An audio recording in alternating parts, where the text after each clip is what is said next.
Ladies and gentlemen, welcome to WWE News and Rumors. I'm your host, Mr. Brandon Hodge.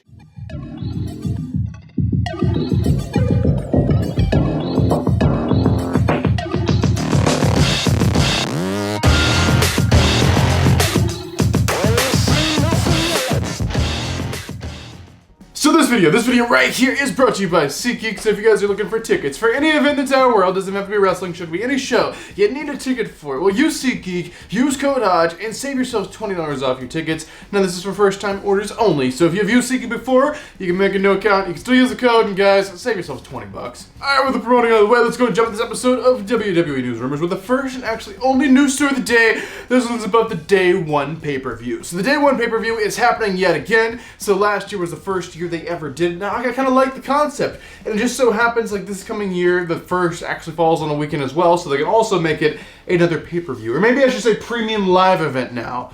Maybe that's what I'm supposed to be saying. I'm still getting used to the change. It just still feels weird for me. Premium live event just sounds like a fancy house show to me. It doesn't sound like a large event to me. Maybe that's just me. Maybe I'm alone in that, or maybe I'm not. Let me know. But basically, the Day 1 pay-per-view is happening again for the second year in a row to me in Atlanta, Georgia. For the second year in a row. It's kind of odd to keep choosing Atlanta for, but I'm all for it. I don't live too far from Atlanta, about 5 hours from Atlanta, and I'm willing to drive down there for the show that's happening in January once again, because I was there last year. It was a good show. But basically, the tickets for the show are actually already going on sale. They're going on sale actually only in about like 3 or 4 weeks. They're going on sale in September, the end of September. So that's kind of crazy. Of course, WrestleMania 39 tickets are already on sale. They're just really jumping the gun with these tickets, and in fact, so much so that like the premium tickets right now for Day 1 are actually already on sale. But anyway, the normal tickets will be going on sale actually next month for this pay-per-view that's not happening until January. So ladies and gentlemen, that's actually the only confirmed news story to talk to you guys about today. So go and get your juice boxes out, ladies and gentlemen. Get your juice boxes ready, because it is now time to talk about some juicy rumors. Alright, the first rumor of the day is about WWE Backstage, WWE Officials, WWE corporate people, or whoever, basically backstage people we don't see on television, and how happy they are with the company. So apparently a lot of people in the WWE, and it's no surprise, especially corporate people working in the corporate office or just backstage people, a lot of them were kind of unhappy working for WWE, and they were looking at like getting out as soon as they possibly could. But now that Vince McMahon has stepped down, Vince McMahon has actually walked out off into the sunset. Vince McMahon is no longer controlling the WWE, is no longer part of the WWE. Stephanie McMahon, Triple H, and Nick Khan are actually running the show now. Apparently those people who were considering leaving are actually happy. So on like a grand scale or whatever, for the majority of backstage corporate people, they're actually happier now that we have this new people, new faces running the show. A lot happier than Vince McMahon. It kind of got a little bit crazy towards the end, I guess. I really don't know, but apparently a lot of people backstage right now, and corporate people and everything, they're a lot happier now with the new people running the show.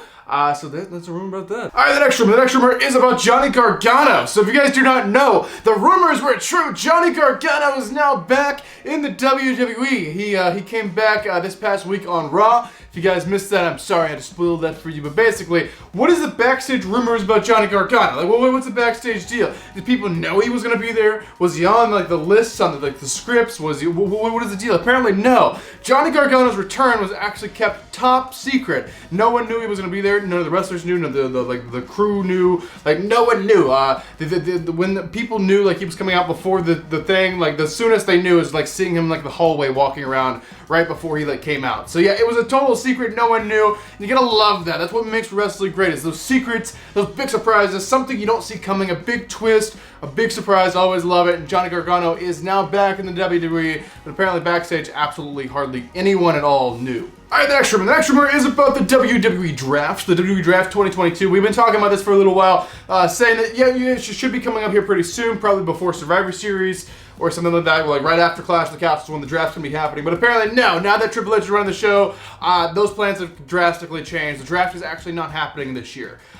So, basically, like, yeah, it wouldn't, like, if you're thinking about it, the draft really doesn't make a lot of sense to do before Survivor Series, because the whole Survivor Series thing is Raw versus SmackDown. But then some of the Raw people will be on SmackDown, some of the SmackDown people will be on Raw. So yeah, it doesn't really make a lot of sense to do the draft like right before the brand versus brand thing, because everyone's getting shuffled around and it's just a big mess.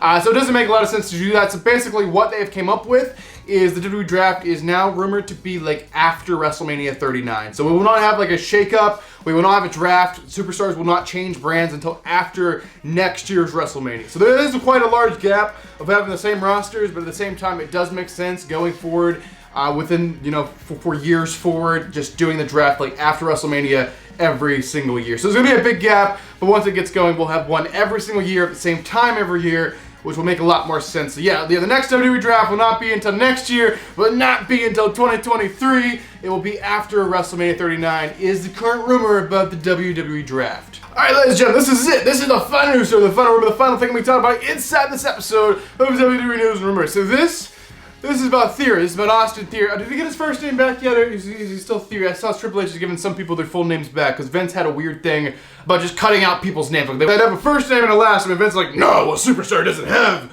a first name and a last name. A superstar just has a name. It's like, what about The Rock? What about Stone Cold Steve Austin? He has a lot of names. Like, that doesn't make any sense, McMahon. But basically, yeah, he cut out a lot of people's names, and I saw, like, some people are getting them back. I don't know if Theory got his back yet or if he even wants it back. I guess Theory kind of works. He's, like, one that oddly works, like Austin Theory, but he's just Theory, which is kind of like a mystical name. It's not really like a first name, last name, like a normal name or whatever. But basically, what is the deal with Austin Theory? What are his chances in the WWE right now? Because Austin Theory apparently was the Vince McMahon, chosen one. He was like Vince's favorite, Vince's personal project on getting him to a very high level or whatever. Like, what is the update? Well, apparently Triple H actually really likes Austin Theory as well. Like, Austin Theory's spot will not be like changed now that Triple H is in charge. Now, I'm not saying he's cashing in that briefcase successfully, because he's probably not, but Triple H also sees him as a very good talent, a very high up future star for the company, so Triple H is not going to be like dropping him down to a job or anything like that. He's still going to be where he's at, but Triple H, just like Vince McMahon, does see a lot of potential in Austin Theory, so Austin Theory will be booked very well, even with Triple H, is this rumor. Now, I'm not saying he's beating Roman, but he may cash in that briefcase, and it may be successfully against someone else. I just don't see him beating Roman, but if someone else takes the initial blow of beating Roman for the first time in like 2 years or whatever, then Theory could cash in or something, theoretically. But I don't know, we'll just have to wait and see. But apparently Theory's spot in the WWE is not in jeopardy, it's not changing, just because Triple H is now the new head of creative. So there you guys have it. That's actually going to do it for this episode of WWE News Rumors. Hopefully you guys enjoyed it. Let me know what you thought on all these news stories and rumors in the comment section down below. But ladies and gentlemen, I am your king of Vlogstyle, Brandon Hodge, and I will see you guys in the next video.